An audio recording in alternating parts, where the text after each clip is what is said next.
మాజీ మంత్రి బాలినేని శ్రీనివాసరెడ్డిపై ప్రకాశం జిల్లా వైసీపీ అధ్యక్షుడు బూచేపల్లి శివప్రసాద్ రెడ్డి ఫైర్ అయ్యారు. జిల్లాలోని ఎమ్మెల్యేల దగ్గర నుండి కార్యకర్తలను దోచుకున్న వ్యక్తి బాలినేని అని విమర్శించారు. అతను పార్టీ వీడాక కార్యకర్తలు, నాయకులు హ్యాపీగా ఉన్నారని శివప్రసాద్ రెడ్డి అన్నారు. బాలినేని పెద్ద కమల్ హాసన్ అని, అతనితోనే సినిమా తీయాలని ఎద్దేవా చేశారు. ఆస్తులు కాపాడుకోవడం కోసం టీడీపీలోకి వెళ్లేందుకు ప్రయత్నం చేస్తే వాళ్లు తిరస్కరించడంతో జనసేనలో చేరావు అని ఆరోపించారు. నువ్వు జిల్లా పరిషత్ చైర్మన్ని మారుస్తావా అని బాలినేని ప్రశ్నించారు. నీలా పార్టీ మారే జెడ్పీటీసీలు ఎవరూ లేరని అన్నారు.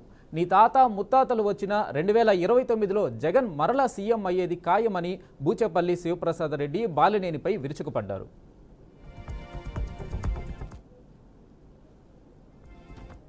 శ్రీనివాస్ రెడ్డి గారు ముఖ్యమంత్రి వర్యులు జగన్మోహన్ గారి గురించి, మా పార్టీ గురించి నానా రకాలుగా మాట్లాడారు. అయ్యా బాలినేని శ్రీనివాస్ రెడ్డి గారు, నువ్వు జనసేనలో జాయిన్ అవడానికి ముఖ్య ఉద్దేశం టీడీపీలో మిమ్మల్ని చేర్చుకోకుండా నేను రిజెక్ట్ చేసేకి నీ అవసరం కోసం, నీ రాజకీయ లబ్ధి కోసం నువ్వు జనసేనలో జాయిన్ అవ్వు. జనసేనలో పోయి జనసేన ఉద్ధరిస్తావు అనుకుంటే, నిన్న మీటింగ్ లో నేను పవన్ కళ్యాణ్ గారిని అడిగింది ఒకటే, నేను ఆయనతో పాటు సినిమాలు చేయాలనుకున్నా అని చెప్పాడు. అసలు బాలినేని శ్రీనివాస్ రెడ్డి కన్నా పెద్ద యాక్టర్ ఎవరు లేరు. ఆయన పెద్ద కమల్ హాసన్, ఆ ముందు ఆయనతో సినిమా తీయాలి. అదేవిధంగా జగన్మోహన్ గారు, వైఎస్ రాజశేఖర్ గారు లేకపోతే రాజకీయం లేదు, సీఎం కాలేదని చెప్పారు. రాజశేఖర్ గారు చనిపోయింది 2009లో, పార్టీ పెట్టింది 2011లో. ఈ సంవత్సరాలు జనాలతో కలిసి గతలకు అండగా ఉండి పార్టీ స్థాపించి వైఎస్ జగన్మోహన్ గారి రెక్కల కష్టాలతో, ప్రజల సపోర్ట్ తో, కార్యకర్తల సపోర్ట్ తో, రాజశేఖర్ ఆశయాలతో, ఆశీస్సులతో జగన్మోహన్ గారు 2019లో సీఎం అయ్యాడు. మళ్ళా ఇప్పుడు చెబుతున్నాం ఆయన సీఎం కాలేడని.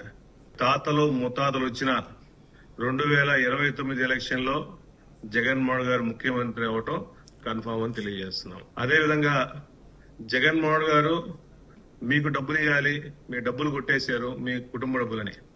నువ్వు ప్రకాశం జిల్లాలో కార్యకర్తల దగ్గర నుంచి, నాయకుల దగ్గర నుంచి, పాత ఎమ్మెల్యేల దగ్గర నుంచి, ఇన్ఛార్జీల నుంచి నువ్వు దోచినట్టు ఎవడో దోషం చేయాల.